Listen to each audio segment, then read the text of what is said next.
Belanyo wana maisha koktuma kasawai fakya nukuni keshi kereng inglai thani sudanyo deborma mungui juak nungjago tei khoroksa nok alini borokno kutugui tongma jora tamoni bagai kutukhni kutukjaknai Doniram deborma bwskango agugui faike dabai tani rwjakha yagulo kamini lukurok nugui sak derajak Doniram debormano khosaui tulasikok sakhamnogo tlangui thanglaikia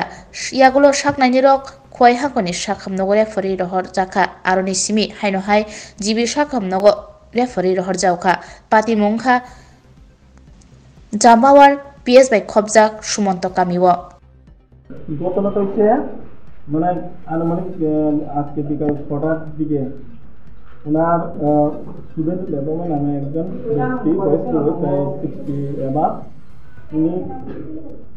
ওনারে বক্তাছে মনে হয় বিকালবেলা যে কেড়ে আমার বক্তে বইয়া উনি গেছে যে কাটছে উনি মধ্যস্থ অবস্থায় এর মধ্যে মেরে আঘাত করছে একটা দাও দিয়ে আমরা প্রতিবেশী সবাই জানাজানি হয়েছে চিল্লাচিল্লি হয়েছে এর মধ্যে আমরা লয়ে আসছি আর কি আমি প্রতিবেশী হিসেবে লয়ে আসছি কি নাম ধনী দেবর্মা কোন জায়গায় বাড়ি বাড়ি জনসমান করা চাম্পাওয়ার পিএস